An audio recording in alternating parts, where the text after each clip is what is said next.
हरे कृष्णा कृष्ण कृष्ण हरे हरे, हरे राम राम राम हरे हरे, हरे कृष्णा कृष्ण कृष्ण हरे हरे, हरे राम राम राम हरे हरे, हरे कृष्णा कृष्ण कृष्ण हरे हरे, हरे राम राम राम हरे हरे। सभी भक्तों का स्वागत है आज के भागवत कथा में। तो कल हमने देखा कि कैसे प्रभुपाद जो है वो बता रहे थे कि जो चैतन्य महाप्रभु का हमेशा भाव क्या था जीवन पर्यंत, कि मैंने कृष्णा को नहीं देखा है, मुझे कृष्ण को देखना है। और वही चीज जो है उनके जो प्रमुख शिष्य हैं, जो गोस्वामी वर्ग है, उनका भी यही भाव था कि कहाँ है कृष्ण, कहाँ है राधा रानी। और वो जो भजन का जो षड गोस्वामी अष्टकम जो है उसका जो भजन है वो भी हमने कल सुना, हे राधे व्रज देवी के चर ललिते। तो कभी भी जो है गोस्वामी ये नहीं बोलते हैं कि हाँ हमें राधा कृष्ण मिल गया है, वो हमेशा यही बोलते रहते हैं कि मुझे राधा कृष्ण का दर्शन नहीं हुआ है, हम राधा कृष्ण को देखना चाहते हैं, ढूंढना चाहते हैं, मिलना चाहते हैं। तो इसके ऊपर मैं आपको बता दूं कि एक बार जो है मैं जीवी में था और गुरुजन प्रभु एक सेशन किए थे, मतलब सभी काउंसलर्स के लिए, और उसमें महाराज भी थे। तो उसमें सबको असाइनमेंट दिया था और असाइनमेंट में ये बोला था सारे काउंसलर्स को और सभी भक्तों को कि आपके मन की क्या इच्छा है आप प्रकट करिए, आध्यात्मिक आपकी इच्छा क्या है। तो जो है वो उनका पूरा 2 दिन का सेमिनार था। उस सेमिनार के अंदर उन्होंने सब बहुत सारा चीज किया था। तो उसमें से एक मैं आपको एक्टिविटी बता रहा हूँ कि उन्होंने बोला था आपके मन में आध्यात्मिक जो इच्छा है वो आप पेपर पेन पे लिख लीजिए करके। तो हाँ, उन्होंने सब लोगों ने लिखा और जो है उसमें राधानाथ महाराज भी बैठे थे और राधानाथ महाराज ने भी अपने मन की इच्छा लिखी। और हुआ ये कि फिर जब 2 दिन का ये 2009 की बात है, समझ लीजिए 12 साल पहले की बात है। तो उसके बाद जब वो हो गया इवेंट तो सब चले गए, राधानाथ महाराज भी चले गए। तो जिस रूम हमने महाराज को लिए रखा था वो रूम का बाद में मैं जो है उधर गया था, तो वहां पे एक नोटबुक मिला मुझे, ऐसी जो छोटा रफ बुक रहता है।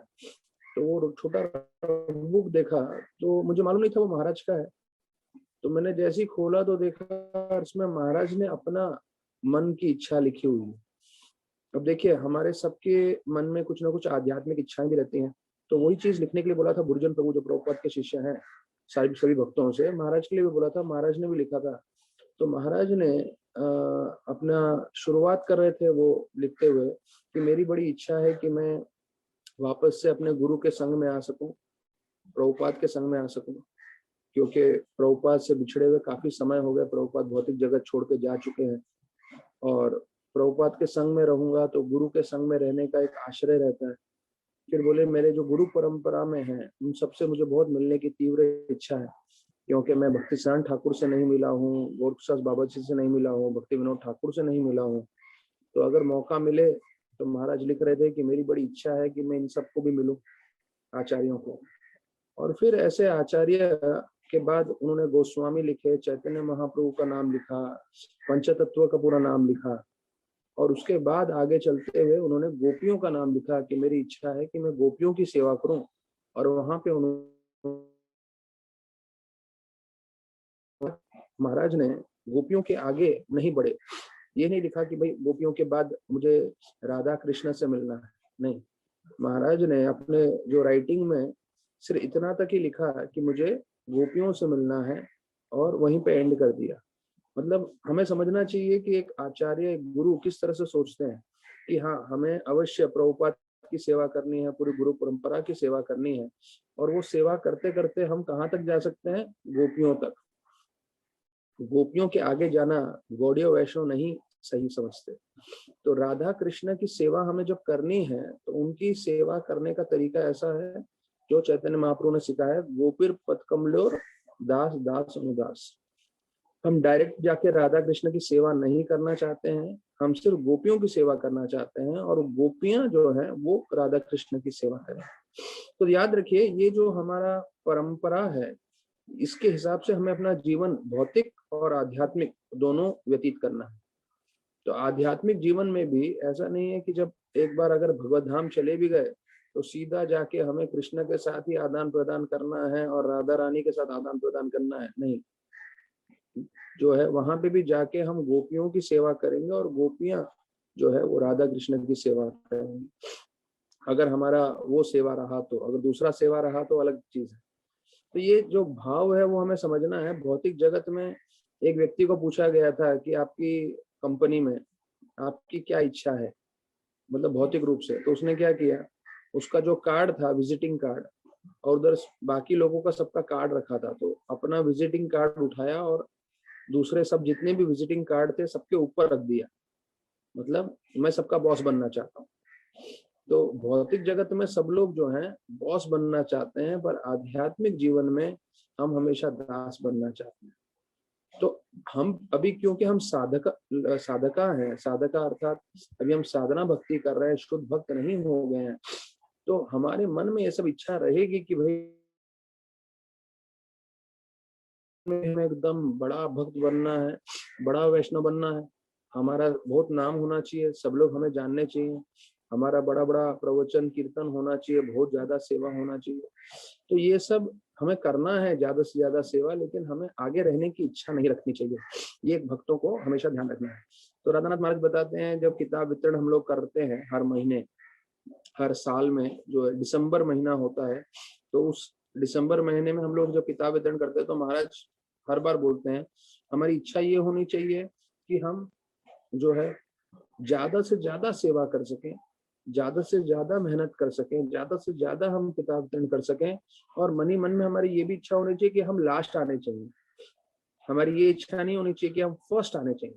हमारी इच्छा क्या होनी चाहिए, हम लास्ट आने चाहिए। लास्ट मतलब जो है सबसे एंड में हमारा नंबर लगना चाहिए, ऐसे करके महाराज बोले।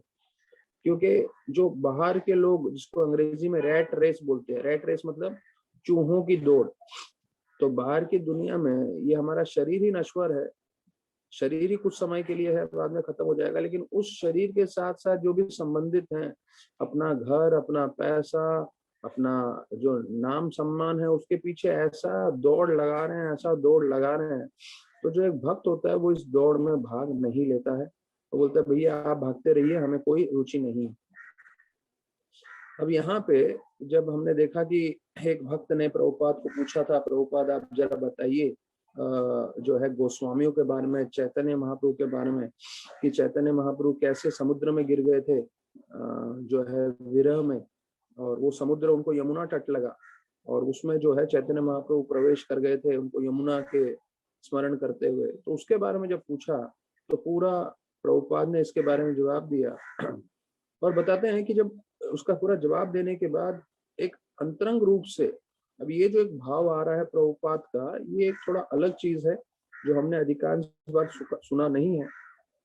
प्रभुपाद भाव विभोर हो गए, प्रभुपाद एकदम एक्सटेसी में चले गए, और उस किसी को समझ में नहीं आ रहा था उधर क्या हो रहा है, लेकिन उनको एक चीज समझ में आ रहा है कि प्रभुपाद जो है बिल्कुल भाव विभोर हो गए, जिसे अंग्रेजी में एक्सटेसी बोलते हैं।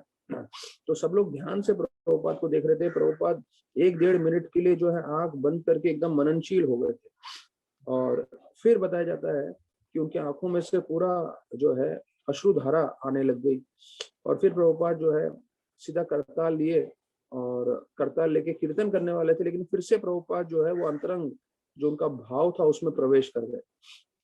फिर 1.5-2 मिनट के लिए ऐसा हुआ, और फिर जो है सब लोगों को, भक्तों को ये समझ में आ रहा था कि प्रभुपाद के जो एक भाव है जो है वो बहुत जो है गंभीर भाव है, जो समझ नहीं पा रहे थे, पर इतना समझ रहे थे कि ये कोई स्पेशल चीज हो रहा है प्रभुपाद में। और प्रभुपाद जो है 1-1.5 मिनट बाद फिर वहां रहा है, ये 3-4 मिनट तक चलता रहा, और फिर प्रभुपाद सीधा करताल लेके जो है कीर्तन चालू किए, गोविंद जय जय गोपाल जय जय, राधा रमन हरि गोविंद जय जय।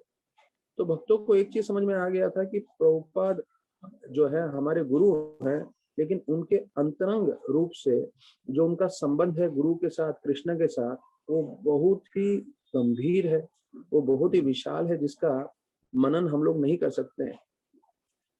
तो फिर जो है अभी यहाँ पे प्रभुपाद के शिष्यों ने बोला, प्रभुपाद एक बार हमारे साथ आप जो है बीच पे कीर्तन करिए।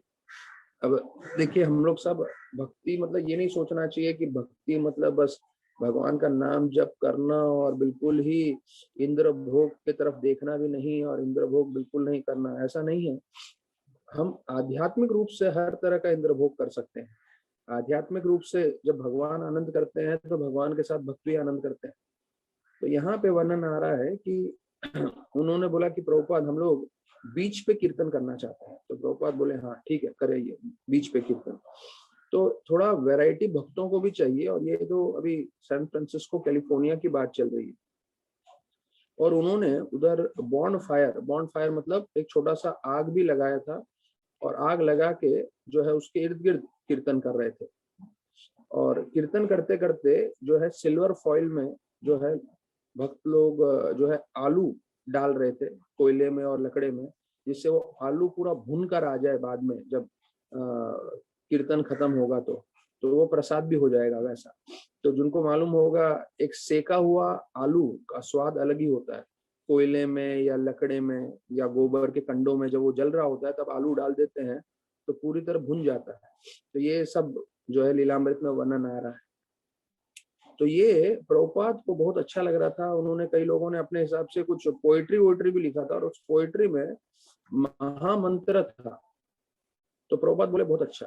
तो प्रभुपाद का हमेशा एक ही दृष्टांत था कि जहां भी आप जो है महामंत्र आ रहा है वो सबसे उत्तम। तो अभी जैसे कभी कभी न्यूज़पेपर में आर्टिकल आता था, तो जब न्यूज़पेपर में आर्टिकल आता था तो प्रभुपाद जो है बोलते थे उसमें हरे कृष्णा कितनी बार लिखा। तो बोलते हैं जिस आर्टिकल में ज्यादा हरे कृष्णा लिखा है वो आर्टिकल अच्छा। भले ही वो आर्टिकल ने इस्कॉन वालों को लिए बुरा बोला हो या कुछ भी बोला हो, प्रभुपाद बोलते हैं अगर महामंत्र आ गया, अगर हरे कृष्णा उन्होंने लिखा है, तो जितने लोग भी वो आर्टिकल पढ़ेंगे तो उस आर्टिकल के पढ़ने से क्या होगा, वो लोग जो है भगवान का नाम जप करेंगे। तो ये प्रभुपाद का दृष्टांत था। तो जो भी ये भक्तों ने लिखा था, प्रभुपाद बोले बहुत बढ़िया है। और प्रभुपाद जो है सब चीज के लिए प्रोत्साहन दे रहे थे। तो वहां पे एक बड़ा, ये हम लोग के लिए दूसरा भी एक शिक्षण है जो प्रभुपाद भी करने वाले हैं। वहीं उसके पास में एक बंद मिल था, कपड़ों का जो मिल होता है, बड़ा फैक्ट्री। तो प्रभुपाद मुकुंद को बुलाए अपने पास में और बोले कि आप काम करो, आप गवर्नमेंट के लोगों से जाके मिलो और बोलो कि ये जो फैक्ट्री है वो तो अभी आपका पूरा खंडर बन गया है, बंद हो गया है, पूरा खराब हो गया है, आप हमें दे दीजिए, हम यहाँ पे मंदिर बनाएंगे। तो मुकुंद को लगा प्रभुपाद जो है मजाक कर रहे हैं। तो प्रभुपाद बोले मैं मजाक नहीं कर रहा हूँ, मैं तुमको सीरियसली बोल रहा हूँ। तो प्रभुपाद का मतलब जहां कहीं नजर पड़ता था, प्रभुपाद चाहते थे वो जगह हम लोग इस्कॉन वाले ले ले, मंदिर बनाए, प्रचार करे उधर। तो मुकुंद बोला हाँ हाँ प्रभुपाद मैं ट्राई करता हूँ। क्योंकि देखिए कितनी जगह ऐसी बंद पड़ी हुई है, कुछ उधर कार्य नहीं हो रहा है, तो प्रभुपाद चाहते थे कि हम लोग वहां पे जाएं, प्रचार करें और जो है भक्ति फैलाएं। और उसके लिए जो है जो भी कोई मदद कर सके वो बढ़िया रहेगा। और फिर बोलते हैं कि पूरा वो प्रोग्राम होने के बाद, कीर्तन होने के बाद जो है ये लोग सब आलू दे रहे थे प्रभुपाद के। तो ये लोग भी आलू खा रहे थे वो भुना हुआ, और उसपे जो है मक्खन लगा के, मक्खन मतलब वो जो घी है, घी, तो वो उसमें नमक और घी लगा के उसका अलग ही स्वाद आता है। तो हमारे जब यात्रा होते हैं तो यात्रा में लकड़ी पे जो है कई चीजों का कुकिंग होता है। तो हमारे भक्त ब्रह्मचारी लोग भी वैसे ही करते हैं, जो है कुछ 2-4 किलो आलू डाल देते हैं नीचे। वैसे ही 5,000 लोग का यात्रा में भोजन बन रहा है, तो उसमें 2-4 किलो आलू निकालना मुश्किल नहीं है। तो वो डाल देते हैं 2-4 किलो आलू। और फिर जो है शाम तक उसमें, जो आप लोग को मालूम है लकड़ी का अगर आप कुकिंग कर रहे हैं या कोयले में और इसमें, तो उसमें जो है गर्मी या जो आग है वो गर्माहट रात शाम तक बना रहता है। फिर शाम को उसमें से निकालेंगे आलू, और छील के जो है उसमें सिर्फ थोड़ा नमक और घी डाल दें तो उसका स्वाद अलग ही रहता है। तो ये प्रभुपाद को खिला रहे थे। तो प्रभुपाद खा रहे थे और फिर जो बचा हुआ है वो उधर कुत्तों को दे रहे थे कि उनको भी महाप्रसाद मिले। और फिर अंत में प्रभुपाद बोले कि सभी वैष्णव वृंद की जय, सभी वैष्णव वृंद की जय और समुद्र देव की जय। ऐसे करके प्रभुपाद समुद्र देव का भी गुणगान कर रहे थे। तो देखिए, ये अभी लीलामृत में मैंने पढ़ा है, पर मुझे मालूम नहीं था ये लीला हुआ था। हम लोग गए थे उडुपी, तो उडुपी पे मैंने कहा कि चलिए हम लोग सब यात्रा कर रहे हैं, उडुपी कृष्ण भगवान का दर्शन कर रहे हैं। तो उडुपी कृष्ण भगवान का जो विग्रह है, जो माधवाचार्य को मिला था, तो उसका कहानी ऐसे आती है कि वो जो विग्रह था, रुक्मिणी माता ने बोला कि मैंने आपसे विवाह किया है, पर आपका बाल रूप मैंने देखा नहीं है, जब आप छोटे से बालक थे तो, और आपने यशोदा मैया के साथ क्या क्या लीला की।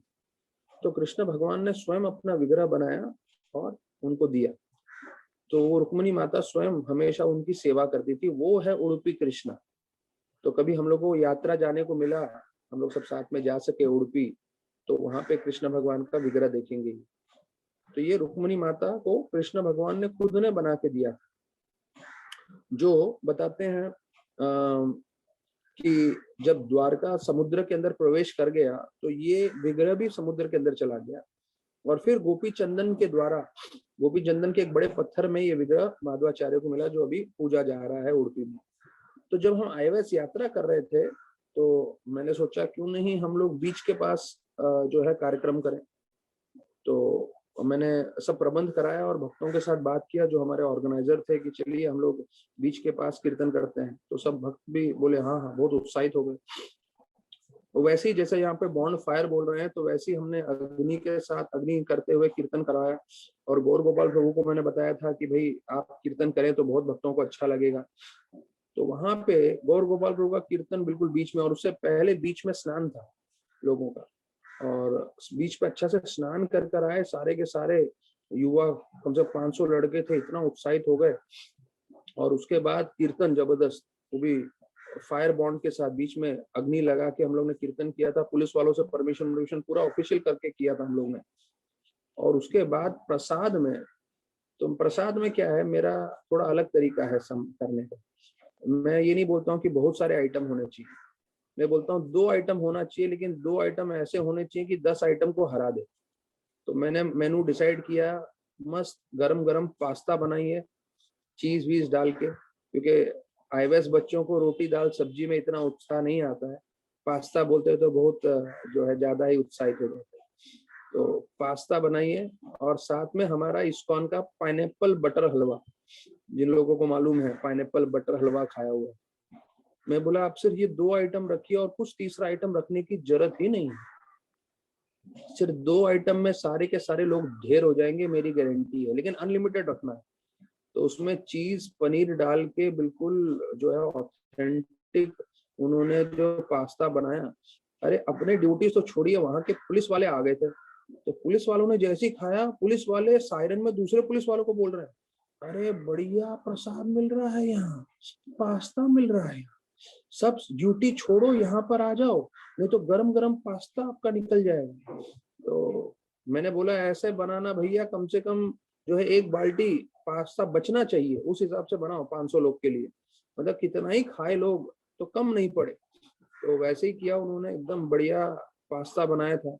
तो आज भी लोगों को, मुझे भी याद आ रहा है इतने सालों के बाद भी, कि भाई बीच पे स्नान करके जबरदस्त कीर्तन करने के बाद ऐसा पास्ता और पाइनएप्पल हलवा, जो आईवेस लोग थे। तो मतलब यात्रा में आप हमारे साथ जुड़े रहिए, कभी ना कभी भविष्य में आप लोगों को कराएंगे, तो कई गृहस्थ लोग होंगे बोलेंगे यार प्रभु जी आईवेस वालों के मजे ही मजे हैं, हमें तो कुछ मिल नहीं रहा। कोई बात नहीं, आप जुड़े रहिए, देखिए कथा तो मिल रहा है आप लोगों को।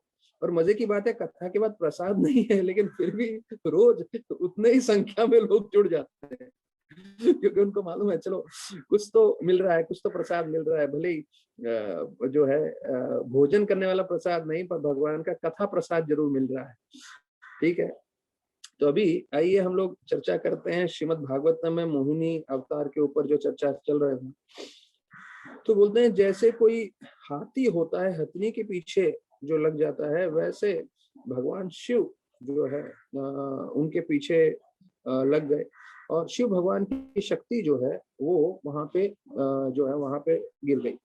तो बोलते हैं जहां जहां शिव भगवान की शक्ति गिरी, वहां पे सोने के और चांदी के खान बन गए। तो यहाँ पे विश्वनाथ चक्रवर्ती ठाकुर बताते हैं कि जिनको सोना चाहिए और जिनको चांदी चाहिए, तो कई भक्तों को भी सोना चांदी में बहुत रुचि होती है, तो बोलते हैं उनको शिव जी की पूजा करनी चाहिए। और शिव जी जो है बेल के जो पेड़ है, वो उसके नीचे निवास करते हैं।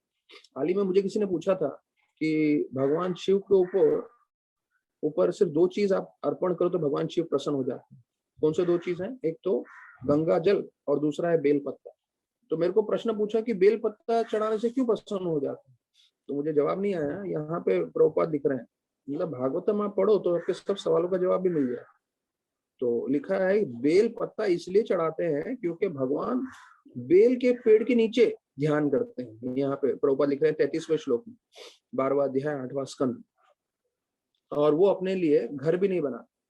अब ये एक बड़ा रोमांचकारी दूसरा कथा आ जाता है। तो एक बार माता पार्वती ने कहा, अरे कम से कम एक घर तो बनाइए आप जो है महादेव है, देवताओं में सबसे उत्तम है, मैं स्वयं दुर्गा हूँ, पूरा सृष्टि चला रही हूँ, और पूरा सृष्टि में इतने सारे लोग हैं, सबका घर है और हमारा ही घर नहीं है। तो भगवान शिव ने कहा बहुत सही सही, तो घर बनाना चाहिए। तो अपनी शक्तियों से उन्होंने एक बड़ा महल बनाया। तो फिर माता पार्वती ने कहा गृह प्रवेश करना चाहिए? तो बोले हाँ गृह प्रवेश करना चाहिए। तो गृह प्रवेश करने के लिए जो है उन्होंने साधुओं को बुलाया। तो साधु ने बड़ा हवन यज्ञ किया और गृह प्रवेश किया। तो वो होने के बाद जो है शिव भगवान को पूछा उन्होंने कि हमें दक्षिणा दीजिए कि हमने आपका गृह प्रवेश कराया। तो भगवान शिव बोले मेरे पास तो कुछ नहीं है, मैं तो जो है पूरा समय ध्यान करता रहता हूँ। अच्छा आपको दक्षिणा में चाहिए ना, तो एक काम करो, ये महल ले लो आप। और ये महल साधुओं को दे दिया। वो पार्वती को लेके बाहर आ गए वापस। तो माता पार्वती समझ गई, बोले शिव जी से ये सब पूछना ही कुछ मतलब नहीं है, ये सब मांगना ही नहीं चाहिए। तो कई बार पत्नियों को मालूम है पति से क्या मांगना है क्या नहीं मांगना है। गलत चीज मांगेंगे तो कभी मिलेगा नहीं, गोल गोल ही घूमते रहेंगे जीवन भर। तो माता पार्वती को भी समझ में आ गया कि शिव जी से ये सब मांगना नहीं है, सिर्फ भक्ति मांगना है। तो फिर बोलते हैं कि वो हमेशा दरिद्र रूप में रहते हैं, लेकिन उनके जो भक्त होते हैं वो हमेशा सोने चांदी में रहते हैं। देखिए ये एक बड़ा जो है विडंबना है कि शिव भगवान हमेशा देखेंगे तो सांप लेके बैठे हैं, सिर्फ एक जो है हिरण की चमड़ी का एक खाल पहना हुआ है, ना घर है ना कुछ है ना गहने हैं, कुछ भी नहीं। वो हमेशा दरिद्र दिखेंगे, लेकिन उनके भक्त जो होते हैं उनके पास सोना चांदी पूरा भरा हुआ रहता है, ऐसे वर्णन किया गया। तो अभी शिव जो है वो सब जगह गए, मोहिनी मूर्ति के पीछे, नदियों के पास, पहाड़ों में, जंगलों में, बगीचों में, और जहाँ साधु संत बैठे थे वहां पे भी। अब सोचिए सब साधु शिव भगवान पे ध्यान कर रहे हैं, और शिव मतलब उनके आराध्य देव है, और शिव भगवान क्या कर रहे हैं? मोहिनी मूर्ति के पीछे भाग रहे हैं। और मोहिनी मूर्ति भी इतनी तेज थी, ऐसे ऐसे जगह से उनको लेके गई जहां जितने भी शिव के भक्त है वो देख ले कि भाई शिव भगवान क्या कर रहे हैं। तो ये स्पष्ट रूप से बताना चाहते थे, क्योंकि देखिए ये पूरा मोहिनी मूर्ति की लीला अगर हम भागवत में से देखें 8वां स्कंद 12वां अध्याय में, तो हमें स्पष्ट रूप से समझ में आएगा कि देखिए मोहिनी मूर्ति की पूरी लीला का उद्देश्य ये है बताना कि भाई पूर्ण पुरुषोत्तम कौन है? कृष्ण, विष्णु, और शिव जो है उनके अंश है। शिव जो है कितनी बार भ्रमित होते हैं, और ये पूरा उसका वर्णन है। तो विश्वनाथ चक्रवर्ती ठाकुर बताते हैं यही चीज साबित करने के लिए कि शिव सबसे सर्वोत्तम नहीं है, विष्णु सर्वोत्तम है। इसलिए मोहिनी मूर्ति जो है शिव को ऐसे सब जगह से लेके गई। तो फिर बताते हैं कि जैसे ही शिव भगवान का वापस मन वश में आ गया, तो फिर जो है उनको समझ में आया अरे ये तो जो है पूरा का पूरा मैं भ्रमित हो गया हूँ विष्णु भगवान के कारण। तो शिव भगवान पहला चीज जो है, क्योंकि अभी तक भ्रमित हुए थे, मोहिनी मूर्ति के पीछे थे, और अभी वो समझ में आने लग गया उनको कि देखिए मेरे पूर्ण पुरुषोत्तम भगवान कितने शक्तिशाली। हाँ, और फिर वो समझे कि भाई विष्णु भगवान ने ऐसा एक खूबसूरत स्त्री का रूप धारण किया जिसने मेरा मन भी मोह लिया। तो ऐसा सोचते हुए उनके मन में ये नहीं आ रहा था कि देखो मैं कैसे उसकी तरफ आकर्षित हो गया, कैसे मैं मोहिनी मूर्ति की तरफ भागने लगा। नहीं, उनके मन में क्या आने लगा कि देखो मेरे भगवान कितने महान हैं, मुझे भी भ्रमित कर सकते हैं। भले ही मैं पार्वती का पति हूँ, भले ही माया शक्ति मेरे अधीन है, पर भगवान मुझे भी अपने बल में जो है झुका सकते हैं। तो गीता के 7वें अध्याय के 7वें श्लोक में बताया गया है, मत परतरम नान्यत् किंची अस्ति धनंजय। तो मेरे से उत्तम और कुछ चीज नहीं है, कृष्ण भगवान स्पष्ट रूप से बताते हैं, कोई मेरे से बढ़कर नहीं।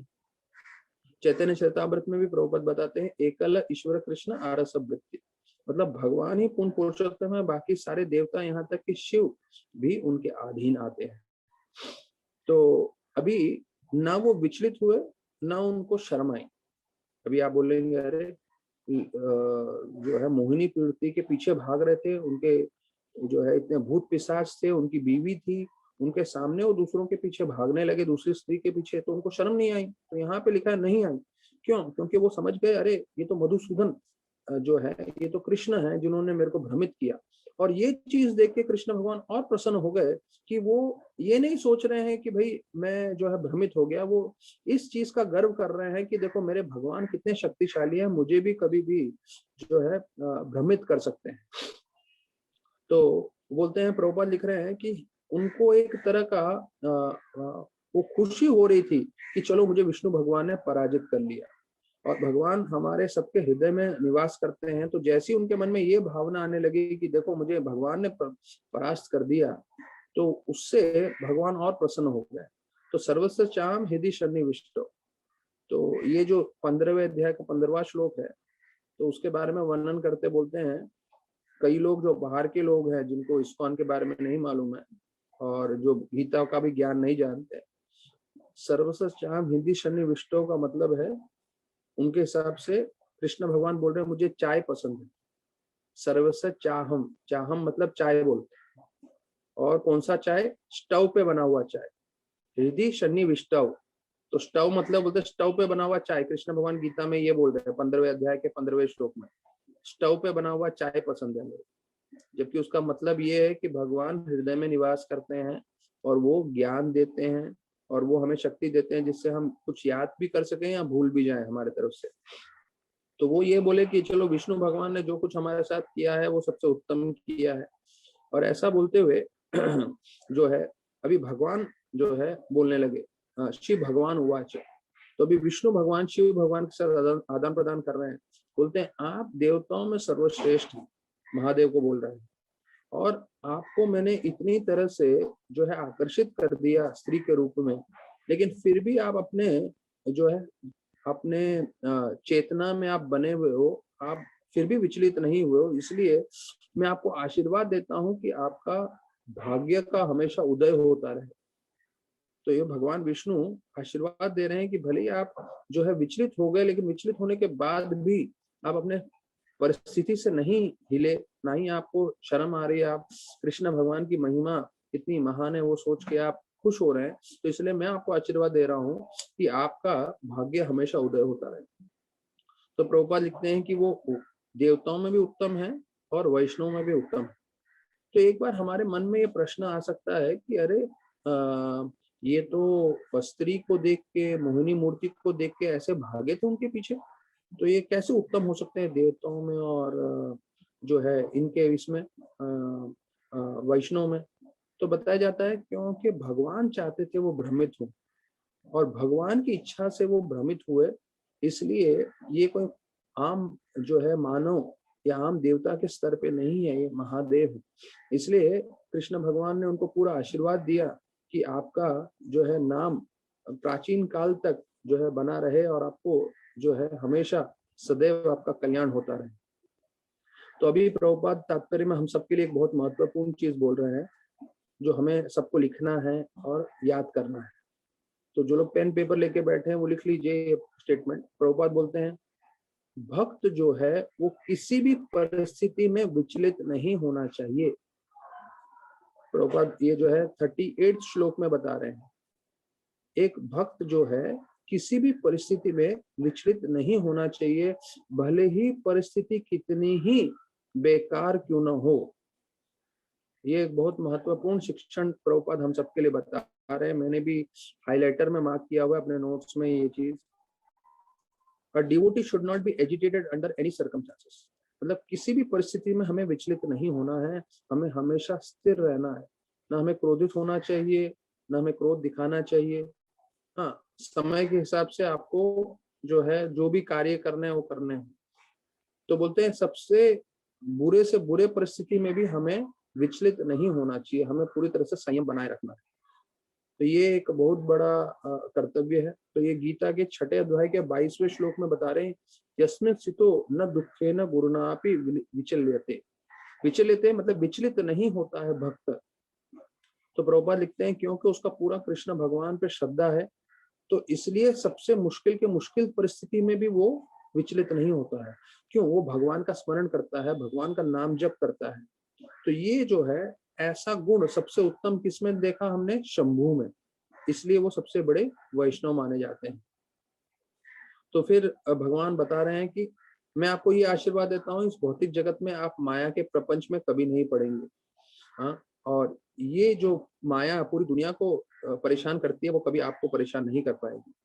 तो प्रभुपाद बताते हैं कि शिव जी इसलिए वो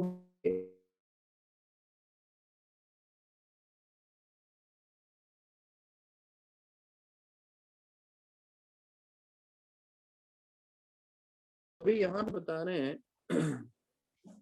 इस श्लोक में आ रहा है माया समत काले न। तो ये भगवान के शक्तियों का वर्णन करते हुए बोल रहे हैं, the material external energy which cooperates with mean creation who is manifested in the three modes of material nature will not be able to bewilder you any longer। अर्थात जो है कृष्ण भगवान शिव भगवान को वर दे रहे हैं, माया से आप कभी भी विचलित नहीं होंगे।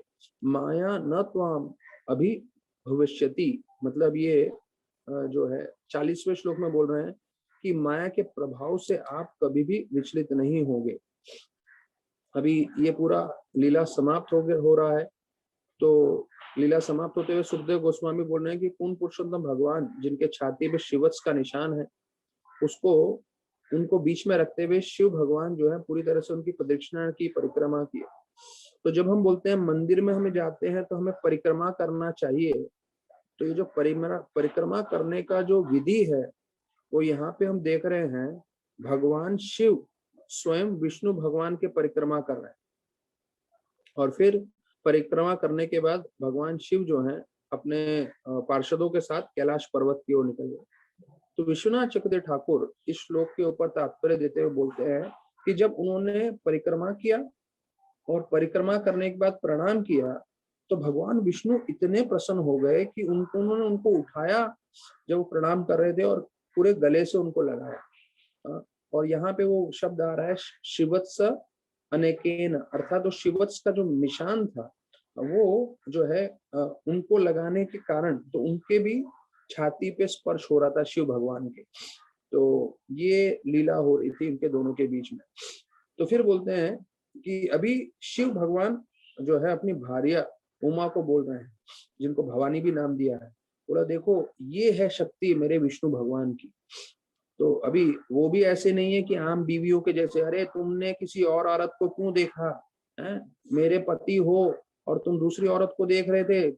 कैलाश पे जाके झगड़ा नहीं हुआ, कैलाश पे जाके माता जो है उमा या भवानी, उनको भी मालूम चला कि भाई ये तो विष्णु भगवान का ही रूप है और विष्णु भगवान से इतना प्रकाशित आकर्षित होके मेरे पति जो है भ्रमित हुए।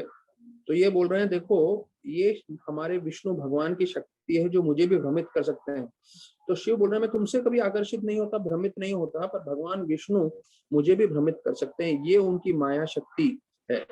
तो फिर बोलते हैं शिव भगवान अगर मैं माया से आकर्षित हो सकता हूँ भगवान की शक्ति से, भगवान की माया से, तो बाकी लोगों का क्या कहना है इस दुनिया में। मतलब हम लोग तो निश्चित रूप से हर कोई आकर्षित हो जाएगा ये माया शक्ति से, ये बता रहे हैं। न यत्र कालो विशत न वेदा। तो बोलते हैं कि भगवान ऐसे हैं जो है, आपने एक बार मुझसे पूछा था कि 1000 साल तक भगवान शिव जो है ध्यान कर रहे थे। कितने साल तक? 1000 साल तक। तो 1000 साल तक वो खाए नहीं, पिए नहीं, बात नहीं किए, हम लोग के जैसे व्हाट्सएप पे मैसेज चेक नहीं किए। उसके बिना हम लोग अगर 16 माला कर लें तो भैया सबसे महान तपस्या हो जाएगा, बिना मोबाइल के बैठ जाए तो। कितनी बार लोग बैठते हैं प्रवचन में और प्रवचन चल रहा है, साथ साथ अपना व्हाट्सएप भी चेक कर लेते हैं, मैसेजेस भी चेक कर लेते हैं, रिप्लाई भी कर लेते हैं और बोलते हैं देखो दोनों काम हो गया है। लेकिन यहाँ पे बता रहे हैं कि 1000 साल तक शिव भगवान तपस्या कर रहे थे, और तपस्या करने का उद्देश्य क्या था? बिल्कुल भी जो है, तो माता उमा ने उनसे पूछा आप किस पे तपस्या कर रहे थे, तो बोले यही विष्णु भगवान है जिन पे मैं हमेशा तपस्या करता हूँ, और इन विष्णु भगवान को कोई वेद भी नहीं समझ सकते और समय का भी उन पे कोई प्रभाव नहीं आता। तो यहाँ पे न यत्र कालो विषयत, काल का प्रभाव नहीं आता और वेद शास्त्रों से भी कोई समझ नहीं सकता, ये है प्रभु मेरे विष्णु भगवान। तो बोलते हैं जब हम आध्यात्मिक जगत में जाएंगे, आध्यात्मिक जगत में समय नहीं है, समय सिर्फ भौतिक जगत में। तो वो अनादिकाल से आध्यात्मिक जगत था और भविष्य में अनादिकाल तक रहेगा, और हम सब आत्मा जो हैं वो अनादिकाल के लिए वहां पे जाके जो है लीला करते रहेंगे भगवान के साथ। तो ये हमारा भविष्य है जो भक्ति में लगे रहते हैं। तो प्रभुपाद बताते हैं भगवान को बोलते हैं अंग्रेजी में इज ओमनीपोटेंट, ओमनीप्रेजेंट और ओमनीशिएंट। इस तीनों का मतलब इस श्लोक में आ रहा है। ओमनीपोटेंट मतलब सर्वशक्तिमान, सर्वशक्तिमान है कि वो शिव को भी भ्रमित कर सकते हैं। सर्वव्यापी, सर्वव्यापी क्या है? परमात्मा के रूप में सब जगह हृदय में निवास कर रहे हैं। ओमनीशिएंट, ओमनीशिएंट मतलब उनको सब कुछ ज्ञान है। सब कुछ ज्ञान कैसे है? क्योंकि वो खुद जो है सब ज्ञान के स्तोत्र हैं। वेदेश सर्वेर अहम एव वेद। तो सुखदेव गोस्वामी इस अध्याय का अंत करते हुए बोल रहे हैं कि ये जो मंदार पर्वत जिन्होंने उठाया था अपने कंधे पे, तो ये वही पूर्ण पुरुषोत्तम भगवान है जिनका नाम है सारंग धानवा। सारंग मतलब उनका धनुष है, धानवा मतलब जो सरंग धनुष उठाने वाले हैं, अर्थात विष्णु भगवान, कृष्ण भगवान। तो मैंने उनकी शक्ति आपको बताई है। और अभी ये आखिरी 2 श्लोकों में बता रहे हैं कि भगवान की लीला सुनने वाले जो होते हैं वो उसका अवश्य सभी लोगों को फल प्राप्त होता ही है। कभी ये नहीं सोचना चाहिए कि आप कथा में बैठे हो, प्रवचन सुन रहे हो, क्या मुझे फल मिलने वाला है कि नहीं। तो ये सुखदेव गोस्वामी जो शिरोमणि है वैरागियों में, वो यहाँ बतला रहे हैं कि जो भी कथा में बैठा है उनको फल अवश्य प्राप्त होगा। आध्यात्मिक तो 100% प्राप्त होगा, लेकिन अगर किसी के मन में भौतिक इच्छा भी रहेगी तो भौतिक इच्छा भी पूर्ति करने की पूरी शक्ति रखते हैं। तो फिर बोलते हैं कि ये पूर्ण पुरुषोत्तम, तो कीर्तन्य अनुस्मरात मतलब कोई जप कर रहा है, कोई बोल रहा है और कोई स्मरण कर रहा है। ये स्मरण और कथा करने की शक्ति ऐसी है, इसका फल अवश्य प्राप्त होता है। तो बोलते हैं इसका दूसरा फायदा क्या है? एक फायदा हमने सुना कि इसका फल अवश्य हमें प्राप्त होगा कथा का। तो कभी भी शंका नहीं करनी चाहिए जब कथा सुन रहे हैं तो, अरे इसका मुझे फल प्राप्त होगा कि नहीं होगा, इतने दिनों से मैं कथा सुन रहा हूँ। तो एक भक्त मुझे बता रहे थे कि देखिए जो भक्त हमारे साथ शुरुआत से जुड़े हुए हैं, अब तकरीबन 1 साल होने आ रहा है, तो जो लोग अच्छे से भागवत हमारे साथ सुन रहे हैं और जप भी कर रहे हैं, उनके जीवन में 1 साल में काफी बदलाव दिख रहा है। देखिए 1 साल से कोई इतनी तीव्रता से भक्ति करे, मतलब रोज हमारे साथ जप करे, रोज भागवत सुने, तो उसका असर दिखेगा। तो वो लोग सब जो है भक्ति में पूरी स्थिरता से बन चुके हैं। तो ये एक फायदा होता है अगर हम लगातार जपा करते रहें और भागवत सुनते रहें। तो दूसरा भागवत कथा का लाभ बता रहे हैं, समस्त संसार परिष्ट अपहम, अर्थात इस दुनिया का जितना भी दुख और क्लेश है वो पूरी तरह से नाश करने की शक्ति रखते हैं भगवान की कथा। अर्थात जब हम हरि कथा श्रवण कर रहे हैं तो जितने भी इस दुनिया के दुख, तकलीफ और क्लेश हैं उसको पूरी तरह से नाश कर सकता है। समस्त संसार परिश्रम अपहम, तो ये जो है समस्त मतलब सभी, संसार मतलब ये संसार, और उधर के जो दुख है, तकलीफ है, अपहम, अपहम मतलब खत्म करने की शक्ति रखता है। तो जब हम ये कथा सुन रहे हैं तो हमें मालूम होना चाहिए कि भले ही हमें अच्छा लगे ना लगे, भले ही हमें समझ में आ रहा हो ना हो, भले हम लोग कभी कभी थोड़े बोर भी हो रहे हो, पर इस कथा में इतनी शक्ति है कि हमारे जीवन में जितने भी दुख और तकलीफ हैं उसको पूरी तरह से नाश करने में ये पूरी तरह समर्थ है। तो इस तरह से जो है सुखदेव गोस्वामी आखिरी श्लोक में इस अध्याय के बता रहे हैं कि कैसे उन्होंने दानवों को भ्रमित किया, देवताओं में अमृत बांटा जो समुद्र दूध के समुद्र में से निकला था। ऐसे पूर्ण पुरुषोत्तम भगवान जो हमेशा अपने भक्तों की इच्छा पूरी करते हैं, मैं प्रणाम कर रहा हूँ। तो ये पूरा सागर मंथन का, समुद्र मंथन की कथा सुने और उसका सार समझें कि भाई अमृत निकालना था, फिर अमृत निकाल के उन्होंने क्या किया, देवताओं को दे दिया, दानवों को नहीं दिया। तो सुखदेव गोस्वामी बोलते हैं कि भगवान हमेशा अपने भक्तों की इच्छा पूरी करने में हमेशा समर्थ रहते हैं। तो ये एक श्लोक हमने कई बार चर्चा किया है, समोहम सर्वभूतेषु न मे द्वेषो अस्ति न प्रिया ये भजन्ते तो माम भक्त्या मयि तु तेषु चाप्यम्। 9वां अध्याय 29वां श्लोक, कि मैं सबके तरफ समान हूँ, लेकिन कोई मेरी सेवा करता है तो मैं उसको जो है बहुत प्रेम देता हूँ, उसको मैं काफी मदद करता हूँ। तो अभी देखिए, मुझे अभी तक लग रहा था, शायद मैंने अपने कल के श्लोक में भी बहुत बता दिया कि भाई भगवान पार्षद है, पार्शल, जिसको हिंदी में हम लोग बोलते हैं भेदभाव करते हैं भगवान। प्रभुपाद बोलते हैं नहीं, अगर आप इसका जो आखिरी श्लोक पढ़ेंगे 12वें अध्याय का 47वां वर्ष, उसके तात्पर्य में बताते हैं भगवान भेदभाव नहीं करते। एक सीधी चीज है, अगर एक बच्चा माँ बाप से प्रेम करता है, एक बच्चा माँ बाप पे पूरी तरह से निर्भर है, तो एक माँ बाप का प्रेम है जो हमेशा उसको सुरक्षा देंगे, हमेशा उसका ध्यान रखेंगे, उसमें भेदभाव की कोई आवश्यकता नहीं है। तो प्रभुपाद वही चीज यहाँ बता रहे हैं, बोल रहे हैं कि देखिए कि अगर एक भक्त भगवान की भक्ति कर रहा है, भगवान की सेवा कर रहा है, तो ये भगवान का प्रेम है जिससे भगवान हमेशा उसकी रक्षा करते हैं, भगवान हमेशा उसका ध्यान रखते हैं। भगवान जो है भेदभाव नहीं करते हैं, ये उनका प्रेम है सिर्फ भक्तों के साथ। तो देखिए, जो हम श्रवण कर रहे हैं, भक्ति कर रहे हैं, तो भगवान का एक असीमित प्रेम है हमारे तरफ, तो जो हम नहीं समझते। तो यहाँ पे बताया गया है, प्रभुपाद अंत कर रहे हैं, कौनते हैं प्रतिजनी नाम है भक्ता प्रणशति। तो 9वें अध्याय 31वें श्लोक में बता रहे हैं कि मेरे भक्त का कभी विनाश नहीं होगा, मेरे भक्त की हमेशा रक्षा होगी। ये कौन बोल रहे हैं? स्वयं कृष्ण भगवान बोल रहे हैं गीता में। तो जो भक्त होता है, जो भक्ति करता है, वो अवश्य जो है भगवान के कृपा प्राप्त करता है। आइए अभी हम देखते हैं कि कैसे लोग जो है अधिकांश समय भौतिक चीजों में कैसे वो भ्रमित रह जाते हैं। अभी हमने महाभारत का एक श्लोक सुना है, धर्महीन पशुभीर समान। तो अभी हमने ये अध्याय समाप्त कर दिया है। अभी इस अध्याय के पश्चात हम लोग जो है चौथे स्कंद भागवतम में कल प्रवेश करेंगे। ये हमने शिवरात्रि के शुभ अवसर पे हमने सोचा कि चलो शिव जी के मोहिनी मूर्ति की कथा सुनते हैं, तो वो 3 दिन तक चलता रहा। तो अभी कल हम वापस से चौथे स्कंद में जो है पृथु महाराज और चतुष कुमार के बीच में जो वार्तालाप हो रहा है उसमें प्रवेश करेंगे। तो मैं महाभारत के श्लोक में बता रहा था, धर्महीन पशुभीर समान। तो अगर कोई भक्ति नहीं कर रहा है तो किसके समान है? पशु के समान। पशु मतलब जानवर के समान। तो अभी हमें निश्चय करना है, क्या हमें जानवर के हिसाब से जीवन व्यतीत करना है या मनुष्य के हिसाब से? हाँ, अगर जानवर के हिसाब से व्यतीत करना है जीवन, तो पूरी दुनिया कर ही रही है।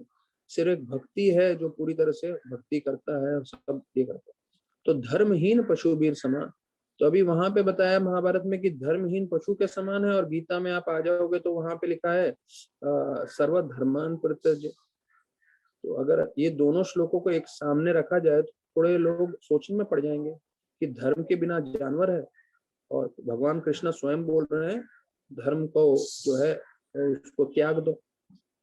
तो एक दूसरे संस्था में जा रहे थे, गए थे हमारे एक भक्त, तो वहां पे बच्चे गीता का श्लोक जो है उच्चारण कर रहे थे। तो उसमें श्लोक में बच्चे लोग उच्चारण कर रहे थे, सर्व अधर्मान परित्यज्य माम एकम शरणम भज। तो जो हमारे भक्त थे उसने उधर के टीचर को पूछा, ये लोग सर्व धर्म के जगह अधर्म क्यों बोल रहे हैं? तो बोले हमारे जो आचार्य थे, हमारे फाउंडर थे, इस्कॉन नहीं था वो, दूसरा कोई संस्था था। तो बोल रहे हैं कि अरे 5000 साल पहले कृष्ण भगवान ने गीता बोला है, तो अभी 5000 साल थोड़ा गड़बड़ हो गया होगा प्रिंटिंग में, कृष्ण भगवान ने अधर्म बोला था, तो अधर्म नहीं, अधर्म जो है, अधर्म का ही तो त्याग करना है। भगवान कैसे बोल सकते हैं धर्म का त्याग करने के लिए? तो थोड़ी गलती हो गई। इसलिए हम लोग सब जब करते हैं सर्व अधर्मान परित्यज्य, अधर्म की त्याग करो। तो ऐसे लोग जो है खिचड़ी बनाते रहते हैं बाहर की दुनिया में, ये समझते नहीं है कि भाई युद्ध धर्म था, कुल धर्म था, और वो सबको त्याग करने के लिए बोल रहे हैं कृष्ण भगवान अर्जुन को। तो युद्ध धर्म के हिसाब से उनको युद्ध करना है, कुल धर्म के हिसाब से अपने कुलों को रक्षा करना है। तो कृष्ण भगवान ने बोला वो सब कुछ नहीं करना है, आपको भक्ति करना है, जो मैं चाहता हूँ वो करें।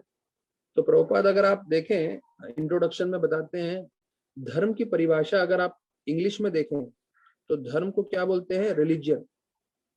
तो प्रभुपाद बोलते हैं ये असली जो है उसका अनुवाद नहीं है, क्योंकि अगर आप रिलीजन बोलें तो रिलीजन या धर्म लोग बदल सकते हैं। कोई हिंदू से मुस्लिम, मुस्लिम से क्रिश्चियन, क्रिश्चियन से हिंदू बन सकता है।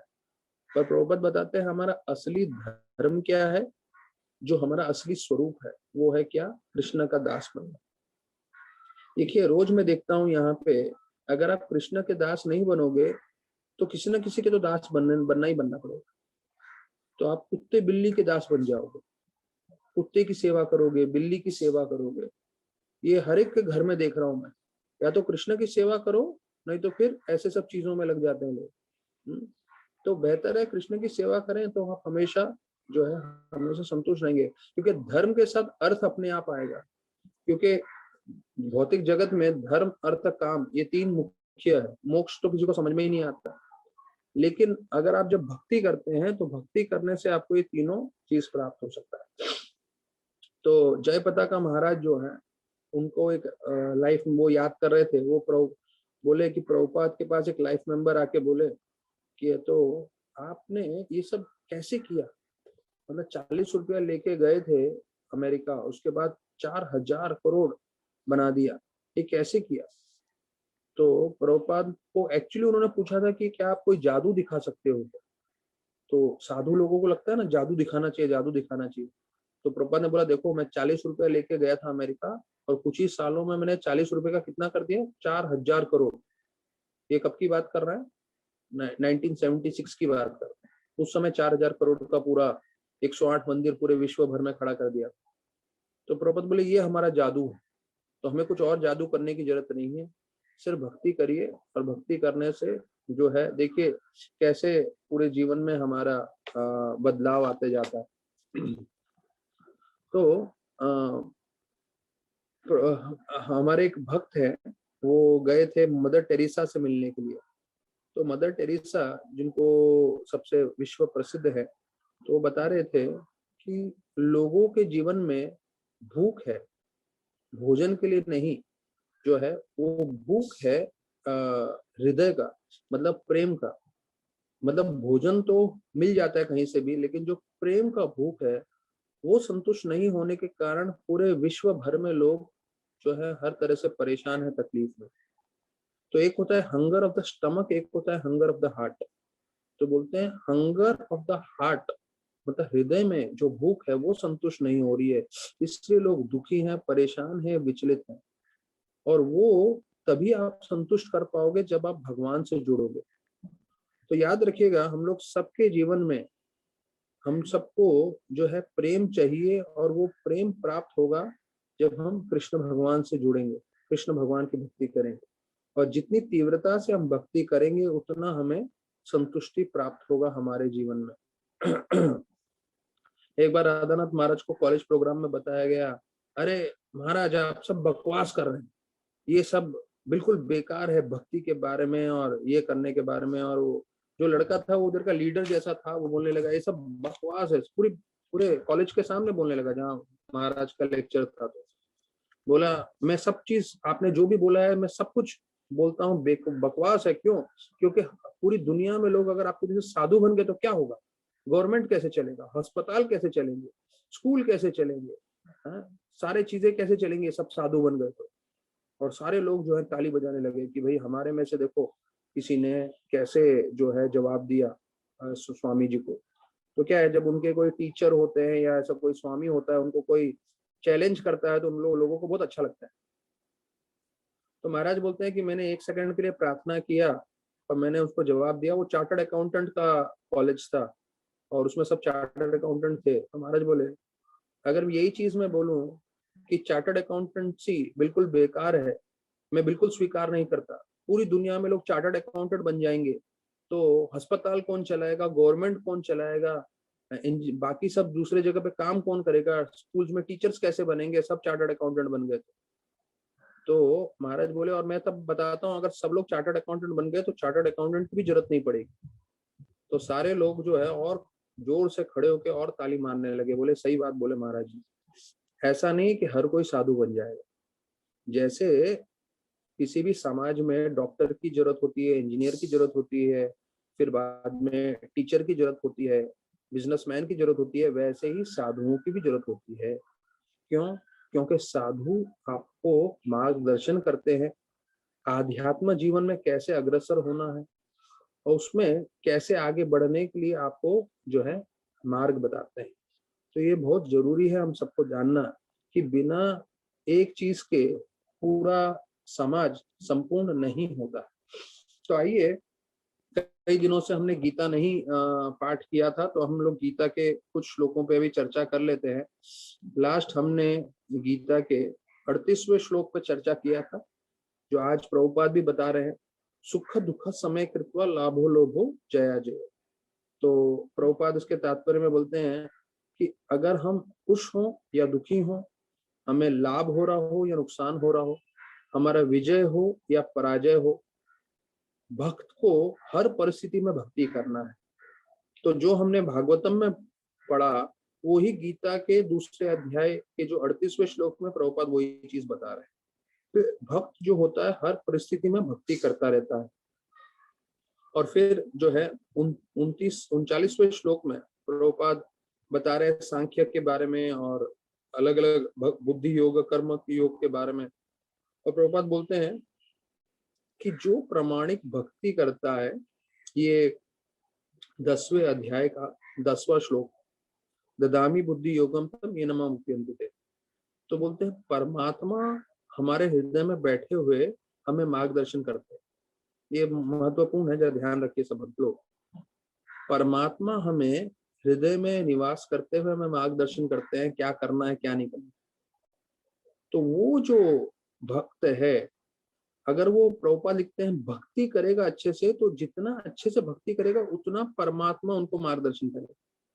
एक डिवोटी था, वो पूना में, तो उसने जो है अच्छे से माला कर रहा था, भक्ति कर रहा था। एक दिन उसको एकदम से आ गया, 2007 की बात है, कि उसको लगा सारे शेयर्स बेच देना चाहिए। तो उनके पास कितने करोड़ों रुपए के शेयर्स थे। तो वो बोला जाके अपने मैनेजर को, जो MBA फाइनेंस का एक्सपर्ट आदमी था, बोला पूरे शेयर्स बेच दो। तो उसने सीधा उसके बाप को फोन लगाया, बोला आपका लड़का आके बोलता है पूरे शेयर्स बेच दो। तो बाप बोलता है पागल हो गए क्या, इतने करोड़ों के शेयर्स पड़े हैं, तू बेच दो क्यों बोल रहा है। तो बोला नहीं नहीं ये सच्ची बता रहा हूँ मैं, 16 माला करने वाला अपना डिवोटी है पूना का। तो बोला है ऐसे कैसे। तो बोला नहीं मुझे बस लग रहा है शेयर्स बेच दो, मार्केट का कुछ भी हो सकता है। तो वो बोले नहीं नहीं नहीं नहीं, नहीं बेचना चाहिए, क्या प्रॉब्लम है, अभी सब तो मार्केट अच्छा चल रहा है। वो MBA का जो फाइनेंस वाला आदमी था वो बोला अरे बढ़िया तो चल रहा है मार्केट, क्यों बेचने की बात कर रहा है। बोला मैं जस्ट बोल रहा हूँ बेच दो। तो उन्होंने पूरे के पूरे शेयर्स बेच दिए और कुछ ही हफ्तों में लेमन ब्रदर्स करके जो था इंटरनेशनल कॉर्पोरेशन, उसका पूरा क्रैश हो गया और पूरा मार्केट कम से कम जो है 50% टूट गया। तो उन्होंने अपने जो शेयर मार्केट पूरे बेच दिए थे शेयर्स, उसपे उनको करोड़ों का फायदा हो गया। तो उसके पिताजी बोलते हैं उसको, बेटे को आके, बेटा और जप कर और जप कर। और वो MBA वाला फाइनेंस वाला वो इतना प्रभावित हो गया, वो सीधा 16 माला चालू कर दिया। बोला अरे बाप रे यार, ये इनका परमात्मा का जो कनेक्शन है, जो भगवान उनको प्रेरणा देते हैं, ये तो बड़े से बड़ा व्यक्ति जो है सोच नहीं सकता। और वो अभी पूरा 16 माला करके भक्त बन गया। तो प्रभुपाद बता रहे हैं ददामी बुद्धि योगम तम, अर्थात आप भक्ति करिए, देखिए परमात्मा आपको पूरी तरह से मार्गदर्शन हमेशा करेंगे, क्या करना है क्या नहीं करना। हाँ, सही चीज क्या है गलत चीज क्या है वो भी बताएंगे। तो फिर प्रभुपाद बोलते हैं असली में देखिए, जो लेमन ब्रदर्स का फॉल हुआ था और करोड़ों का उनको मुनाफा हुआ, वो उद्देश्य नहीं है भक्तों का। प्रभुपाद बोलते हैं परमात्मा हम सबको किस तरह से मार्गदर्शन करेंगे जिससे हम अपने जीवन के अंत में भगवत धाम चले जाए। हमारा उद्देश्य इस शरीर में रहते हुए करोड़ों रुपए कमाना नहीं है। हमारा उद्देश्य है इस शरीर में रहते हुए भक्ति करना और जीवन के अंत में भगवत धाम जाना। और हमारा इतना बड़ा कांग्रेगेशन होने का एक फायदा है, कम से कम 2-3 हफ्ते में एक न एक डिवोटी तो भगवत धाम जा ही रहा है। तो अच्छी बात यह है कि हर 3 हफ्ते में किसी ना किसी का तस्वीर देख के मैं आप लोग को प्रूफ दे सकता हूँ, सबूत दे सकता हूँ कि भैया हम लोग जो प्रवचन कथा कर रहे हैं सिर्फ हवा में नहीं कर रहे हैं। ये जो भक्ति मार्ग में लगे हैं वो लोग वाकई भगवत धाम जा रहे हैं। हर कोई 3 हफ्ते में कोई ना कोई तो हरि बोल हो ही रहा है। तो ये अच्छी बात नहीं है, लेकिन अभी क्या करें, एक तरह से वो भगवत धाम भी जा रहे हैं और हम लोग को भी थोड़ा ये हो रहा है कि भाई जब तक भक्ति करोगे, कृष्ण के संपर्क में रहोगे, इस शरीर में जब तक हो आनंदित रहोगे। अभी देखो ना, हम लोग के पास किसी के पास पैसा है ना, पैसा मिल रहा है ना, पैसा आ रहा है। जितने भी 40 लोग जुड़ते हैं हर बार, लेकिन फिर भी खुशी होते हुए बैठते हैं, प्रवचन सुनते हैं, चले जाते हैं। ना प्रसाद मिल रहा है, ना पैसा मिल रहा है, ना पैसा जा रहा है, लेकिन सब जुड़ रहे हैं। क्यों? क्योंकि कृष्ण के संपर्क में आ रहे हैं। जब भागवत सुनते हैं, जब भक्तों के संग में कथा करते हैं, तो कृष्ण का संबंध मिल रहा है जो सर्वश्रेष्ठ। देखिए, अगर कृष्ण प्राप्त हो जाए, प्रभुपाद लिखते हैं ना, अगर किसी के भक्त के जीवन में अगर उसको कृष्ण की प्राप्ति हो जाए, फिर क्या चाहिए उसको जीवन में? वो क्या करेगा? पैसे का, इसका, उसका, सब चीजों का। उसको कृष्ण मिल गए, तो कृष्ण तो सर्व चीजों के स्रोत हैं। उसको उतना आनंद आ रहा है कृष्ण के संग में, कथा में, कीर्तन में, भक्ति में। फिर वो बोलते कुछ आए तो ठीक है, नहीं आए तो भी ठीक है, कृष्ण का संग में ही, बस कृष्ण का संग नहीं छूटना चाहिए। तो प्रभुपाद बतलाते हैं इसका, ये 39वां श्लोक का आखिरी लाइन में प्रभुपाद बताते हैं कि भले ही कितनी ही सेवा मुश्किल ही क्यों ना हो, ये हमारे लिए जरा ध्यान देना चाहिए हम सबको। भले ही भक्ति कितनी ही मुश्किल ही क्यों ना हो, भले ही हमें कितना ही तकलीफ क्यों ना हो भक्ति करते हुए, लेकिन ऐसे तकलीफ करते हुए भी जो भक्ति करता है वो हमेशा दिव्य आनंद में अपने आप को जो है अनुभव करता है, दिव्य आनंद में लोटपोट रहता है। तो ये चीज याद रखिएगा। ये आज के प्रवचन का मैं आखिरी पॉइंट आप लोग को बता रहा हूँ कि भले ही हमें कितना ही तकलीफ हो रहा हो भक्ति करते हुए, 16 माला करते हुए, 4 नियम पालन करते हुए, हर बार 4 बजे भागवत कथा में सुनते हुए, लेकिन हमें एक चीज समझना है ये निश्चित रूप से कि प्रभुपाद बता रहे हैं कि he will find himself always in transcendental bliss। आप हमेशा दिव्य आनंद की अनुभूति करते रहेंगे। ये है भक्ति की शक्ति। भक्ति में जो जुड़ा रहेगा वो हमेशा दिव्य आनंद में लोटपोट रहेगा। मेरा फेवरेट श्लोक है, राजन संक्षिप्त संक्षिप्त संवादम इदम अद्भुतम केशव अर्जुनो पुण्यो हरश्यामि च मुमुः। गीता किसके बीच में चल रहा था प्रवचन? कृष्ण और अर्जुन में। बीच में किसने सुन लिया? संजय ने, व्यासदेव की कृपा से। तो उन दोनों के बीच में चल रहा था, इसने सुन लिया और ये सुनने के बाद बोलता है, अरे राजन, जब भी मैं ये संवाद सुनता हूँ कृष्ण और अर्जुन के बीच में, जो गीता का संवाद है, हर्ष्यामि च मुहुर मुहुर, ये एक अद्भुत ज्ञान है और ये अद्भुत ज्ञान सुन के जो मैं हर्षो उल्लासित हो रहा हूँ। और प्रभुपाद लिखते हैं, a devotee enjoys life with a thrill, not for some time but at every moment। क्या है, प्रभुपाद ने सारी किताबें इंग्लिश में लिखी, मैं कुछ नहीं कर सकता। प्रभुपाद ने हिंदी में लिखी होती तो बात अलग है।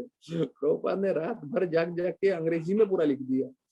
और जो है हम लोग सब अंग्रेजी में ही पढ़े हुए हैं, तो हर एक चीज का हिंदी अनुवाद हम लोग कर लेंगे, लेकिन फिर भी वो अंग्रेजी में जो प्रभुपाद ने जो पंच दिया है, ए डिवोटी एंजॉयज लाइफ, एक भक्त जो है जीवन में ऐसे आनंद लूटता है, और ऐसा आनंद जो है ऐसा नहीं कि कुछ समय लूटता है, प्रभुपाद लिखते हैं हर पल में लूटता है वो आनंद जीवन का। ये भक्ति का लाभ है, ये भक्ति का फायदा है कि हर पल में जो है आप आनंद लूट सकते हैं। देखिए, अभी एक भक्त भागवत में बता रहे थे, कभी कभी हम लोग रास्ते पे खड़े होते हैं, ऑटो रिक्शा बुलाना होता है, तो हम लोग कैसे बोलते हैं? Auto auto. या टैक्सी को बुलाना होता है तो टैक्सी को हाथ दिखा के टैक्सी टैक्सी चिल्लाते हैं। तो बिल्कुल ड्राइवर जो है, ऑटो वाला, टैक्सी वाला लेकर आ जाता है हमारे पास। तो बोलते हैं वास्तविक रूप में देखा जाए तो टैक्सी और ऑटो अपने आप तो आ नहीं सकता है, वो तो ड्राइवर ही लेकर आया है। तो बोलते हैं वैसे ही हम ऑटो बोलते हैं तो ऑटो ड्राइवर अपने पास ऑटो लेकर आए, वैसे ही हम लोग सब उसी तरह से गलत संबोधित हो जाते हैं। हाँ, मैं शरीर हूँ, मैं पुरुष हूँ, मैं स्त्री हूँ, जैसे वो ऑटो वाले को ऑटो चिल्लाओगे तो वो आ जाएगा आपके पास। तो बोलते हैं उसी प्रकार से हम लोग भी गलत संबोधित होते हैं, सब भूल जाते हैं कि हम आत्मा है वास्तविक रूप में। तो आत्मा के स्तर पे हमें भक्ति करना है और फिर हम आनंदित हो सकते हैं। तो बोलते हैं भक्ति में आना मुश्किल है, भक्ति में टिकना और भी मुश्किल है। भक्ति में जो टिके हुए हैं वो उत्साहित रूप से भक्ति करना सबसे मुश्किल है। याद रखिए बात, लाखों में से एक व्यक्ति भक्ति में आता है, ठीक है। फिर वो जो ऐसे कई हजार भक्त होते हैं उसमें से टिकना लोग का मुश्किल होता है, क्योंकि अधिकांश लोग गायब हो जाते हैं। तो हमारे आदित्य प्रभु बोलते हैं, प्रभु जी जब भी यात्रा करके आते हैं लोग बहुत उत्साहित होते हैं, यात्रा करने के बाद 40-50 तक पहुंच जाते हैं और फिर धीरे धीरे वापस से 30 तक आ जाते हैं, लोग गायब हो जाते हैं भागवत से। तो मैं बोला सही बात है, प्रभुपाद भी बताए कि भाई भक्ति में लोग आएंगे बहुत लेकिन टिकेंगे बहुत कम, और जो टिके हुए हैं वो उत्साहित रूप से भक्ति करें वो तो और भी कम। याद रखिएगा, तो किस किस मार्ग में चल रहे हैं हम लोग, हमको ध्यान होना चाहिए। आने वाले लोग कम है, उसमें टिकने वाले लोग और कम है, और जो टिके हुए हैं वो जीवन पर्यंत भक्ति करें उत्साहित रूप से, तो बहुत ही कम लोग मिलने वाले हैं। तो मैं मुबारकबादी देना चाहूंगा हमारे जितने भी भक्त हैं उन सबको, सब आए हैं भक्ति में, फिर तकरीबन 1 साल में टिक भी गए हैं, और टिकने के अलावा उन्होंने उत्साहित रूप से अच्छे से भक्ति भी कर रहे हैं। तो धन्यवाद सभी भक्तों का। रवि शर्मा जी हैं, घनश्याम जी हैं, राघव जी हैं, करुणा जी, राज पारेख जो है, फिर तारा सिसोदिया, विशाखा, फिर कुणाल मुकुंद जी हैं, गौतम, मोहनानंद प्रभु परिवार, फिर करुणा सारस्वत, अनिल जी, आदित्य, ओमकार, पुष्पक, प्रीतेश, भारती जी, अमोल, समर्थ, ज्योत्सना जी, भाविन, मयूर जी। मयूर जी देखिए जर्मनी से बैठ के प्रवचन सुन लेते हैं, मतलब ऐसा एग्जाम्पल देखने से मैं इतना प्रेरित होता हूँ कि लोग, कोई बोलता है बम्बई में समय नहीं है, तो मैं उनको इनका उदाहरण दे सकता हूँ कि भैया वो जर्मनी में बैठ के समय निकाल सकते हैं, तो बाकी लोगों का क्या कहना। विनय प्रभु, फिर रोहन जी, डिम्पल, कीर्ति, और बम बहादुर, सोनिया जी, सोनिया सोलंकी जी राजस्थान में बैठे हैं, राजस्थान से हमारे साथ जुड़े हैं।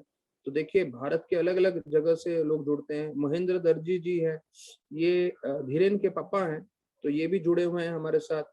और विनोद जी हैं, ये भी अपने गांव में हैं। देवी कुमारी, कविता जी, जगन्नाथ जी, श्याम मुकुंद प्रभु, अलाप जी भी जर्मनी से बैठे हुए हैं, राम दुलाल, धीरेन कनाडा में बैठे हुए हैं, और भाग्यवंती वैष्णव, प्रमिला सिंह, सर्व ऐश्वर्य, रौनक, दिलीप, अनीता तिवारी। तो बहुत बहुत धन्यवाद सभी भक्तों का जो हमारे साथ जुड़े हैं। और हम लोग कल जो है ठीक 4 बजे फिर प्रवचन हम कंटिन्यू करेंगे, तब तक के लिए हम विराम देंगे कथा। हरे कृष्ण।